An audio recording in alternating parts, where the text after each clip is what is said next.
Sukirman calon murtadin kewalahan menjawab apologet Kristen. Yesus utusan yang lebih hebat dari semua utusan. Pak Sukirman, Yesus itu sebagai utusan selama hidupnya di dunia ini tidak pernah berdosa. Ada nggak Bapak bisa temukan utusan yang tidak berdosa selama di dunia? Hanya itu saya pernah chat itu di channel yang mana ya? Saya katakan. Udah. Oke, Bapak jangan dulu lari kemana. Sebentar. Kita ke topik yang saya tanya dulu. Bapak bisa temukan nggak ada orang yang seumur hidupnya tidak berdosa? Ya menurut cerita Muslim Muhammad juga katanya. Muhammad di dalam catatan Quran ada mengatakan, mintalah ampun atas dosamu, atas dosa yang sudah kamu lakukan dan yang akan kamu lakukan. Berarti dia berdosa. Ada di Quran itu ayatnya. Yang kedua, apologet Kristen memberikan konfirmasi penegasan bahwa Yesus adalah utusan yang lebih hebat dari semua utusan. Dengan dasar Yesus tidak pernah berdosa. Ada banyak ayat dalam Alkitab yang memberikan konfirmasi penegasan Yesus tidak pernah berdosa atau tidak berdosa. Ibrani 4 ayat 15 berkata demikian. Sebab imam besar yang kita punya bukanlah imam besar yang tidak dapat turut merasakan kelemahan-kelemahan kita. Sebaliknya sama dengan kita, ia telah dicobai, hanya tidak berbuat dosa. Imam besar salah satu sebutan bagi Yesus.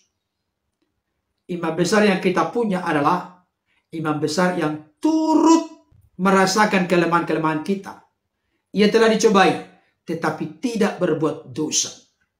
Ibrani 7 ayat 26. Sebab imam besar yang demikianlah yang kita perlukan, yaitu yang saleh, tanpa salah, tanpa noda, yang terpisah dari orang-orang berdosa, dan lebih tinggi daripada tingkat-tingkat sorga.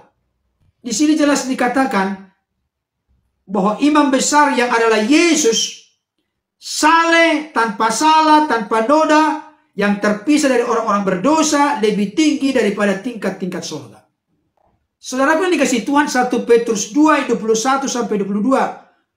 Sebab untuk itulah kamu dipanggil, karena Kristus pun telah menderita untuk kamu, dan telah meninggalkan teladan bagimu, supaya kamu mengikuti jejaknya. Ia, maksudnya Kristus, tidak berbuat dosa, dan tipu tidak ada dalam mulutnya. Jadi Yesus pribadi satu-satunya di dalam sejarah hidup manusia sepanjang segala abad yang tidak pernah berdosa atau berbuat dosa.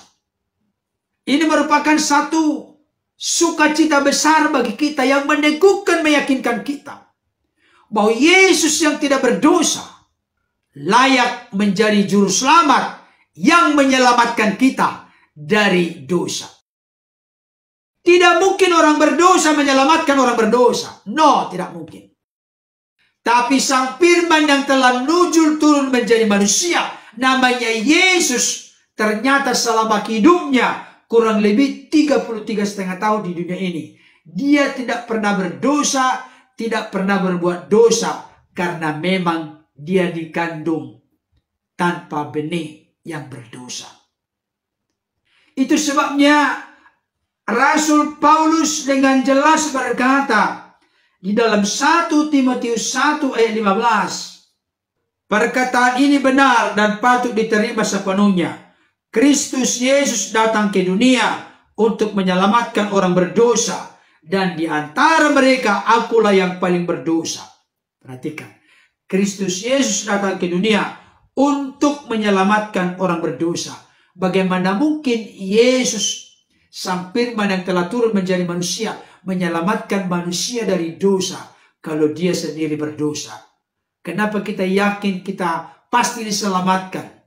Karena dia juru selamat yang tidak berdosa dan pasti mampu, sanggup menyelamatkan kita dengan sempurna dari dosa.